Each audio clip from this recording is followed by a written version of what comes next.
Greetings everyone, I am Dishu. Welcome back to my channel story time. इस channel पर daily मैं आपसे मिलती हूँ मोटिवेशनल स्टोरीज के साथ। आई होप आपको मेरी स्टोरीज अच्छी लगती होंगी। आज भी आपसे मिली हूँ एक नई मोटिवेशनल इंटरेस्टिंग स्टोरी के साथ, जिसका टाइटल है शिकंजी का स्वाद। चलिए शुरू करते हैं अपनी आज की स्टोरी। एक प्रोफेसर विद्यालय में क्लास ले रहे थे। क्लास के सभी छात्र बड़ी रुचि से उनके लेक्चर को सुन रहे थे और जो वो प्रश्न पूछ रहे थे उसके उत्तर दे रहे थे।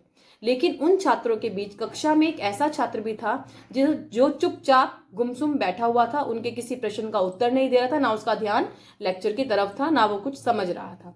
प्रोफेसर ने पहले ही दिन से उस छात्र को नोटिस किया और वो उसको कुछ नहीं बोले। जो प्रोफेसर थे उस छात्र को कुछ नहीं बोले, लेकिन ऐसा 4-5 दिन तक चला। तो उन्होंने एक दिन उस छात्र को कहा कि इस क्लास के बाद तुम मेरे कैबिन में आना। और जब वो लड़का कैबिन में आया तो उन्होंने उससे पूछा, क्या बात है, तुम इतने उदास रहते हो? मैं पढ़ाता हूँ ना, तुम्हारा ध्यान पढ़ाई की तरफ होता है, तुम किसी प्रश्न का उत्तर नहीं देते हो। तो जो वो छात्र था वो हिचकिचाते हुए बोला कि सर, मेरे अतीत में कुछ ऐसा घटित हुआ है जिसकी वजह से मेरा ध्यान कहीं भी नहीं लग पा रहा है। मैं समझ नहीं पा रहा हूँ मैं क्या करूँ। मैं पढ़ने की कोशिश करता हूँ, पढ़ाई में अपना ध्यान लगाता हूँ, लेकिन ऐसा नहीं हो पाता है। तो जो प्रोफेसर थे उसको बोले, चिंता करने की कोई जरूरत नहीं है, तुम शाम को मुझे मेरे घर पे 5 बजे मिलना। तो छात्र बोला ठीक है। शाम को जब वो छात्र प्रोफेसर के घर जाता है तो प्रोफेसर उसको बुलाते हैं और बिठाते हैं कि तुम यहाँ आराम से बैठो, और खुद किचन में चले जाते हैं। किचन में जाके प्रोफेसर उसके लिए शिकंजी का गिलास तैयार करते हैं और उसमें अधिकता से ज्यादा नमक शिकंजी में ऐड कर देते हैं। बाहर आकर छात्र को बोलते हैं, लो शिकंजी पियो। छात्र ने गिलास लेकर शिकंजी पीना शुरू किया और शिकंजी पीते पीते जब उसको शिकंजी का टेस्ट पता चला, और उस छात्र को जब शिकंजी का टेस्ट पता चला तो उसने अपना मुंह अजीब सा बना लिया। तो प्रोफेसर ने उसकी तरफ देखा और बोले, क्या बात है, तुमने ऐसा मुंह क्यों बनाया? क्या तुम्हें मेरी शिकंजी बनाई हुई शिकंजी पसंद नहीं आई? तो जो वो छात्र था वो बोला, नहीं ऐसी कोई बात नहीं है, शिकंजी बहुत अच्छी बनी है, लेकिन इसमें जो नमक है थोड़ा ज्यादा डल गया है।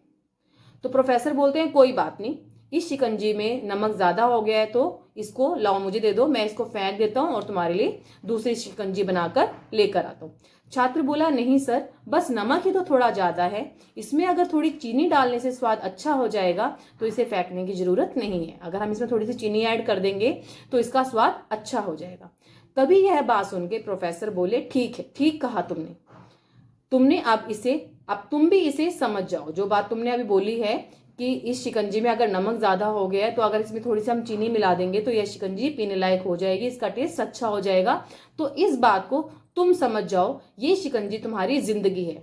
इसमें घुला हुआ अधिक नमक जो शिकंजी से अलग नहीं कर सकते, वैसे ही बुरे अनुभव हमारे जीवन के हैं जिनको हम अपनी जिंदगी से बाहर नहीं निकाल सकते, और वो हमारे जीवन का एक हिस्सा होते हैं। लेकिन अगर हम उन अनुभवों को भूल कर अपना बीता हुआ कल सोचकर आगे की तरफ बढ़ते हैं, उनमें नई मिठास ऐड करते हैं, तो हम अपने अतीत से आगे बढ़ सकते हैं। अगर हम उन्हीं यादों में, उन्हीं जो अच्छी चीजें नहीं है, बीते हुए पल हैं, बुरे पल हैं, अगर उनको सोचते रहेंगे, आगे की तरफ नहीं बढ़ेंगे, तो हम अपने भविष्य को खराब कर लेंगे।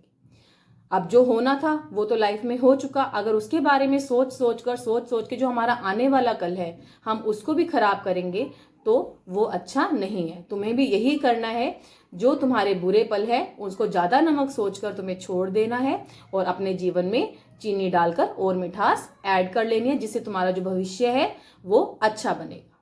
तो वो लड़का जो होता है वो इस बात को समझ जाता है कि प्रोफेसर ने शिकंजी के माध्यम से उसको अपने जो उसके साथ घटित हुआ है, जो भी घटना थी, उसको भूलने के लिए कहा है कि तुम उस चीज को भूलो और अपनी लाइफ में आगे बढ़ो। जीवन में हम भी अक्सर अतीत की बुरी यादों को याद करके दुखी होते हैं और वर्तमान पर ध्यान नहीं देते, जो हमारे लिए अच्छा नहीं है। उन चीजों को सोच कर जो हमारे साथ और आगे अच्छा हो रहा है उसको हम जी नहीं पा रहे। तो हमें भी अपनी बुरी यादों को, बुरे अतीत को छोड़ना है, आगे की तरफ बढ़ना है। आपको मेरी स्टोरी कैसी लगी कमेंट के थ्रू मुझे बताना। कल मिलेंगे नई मोटिवेशनल स्टोरी के साथ। Thank you.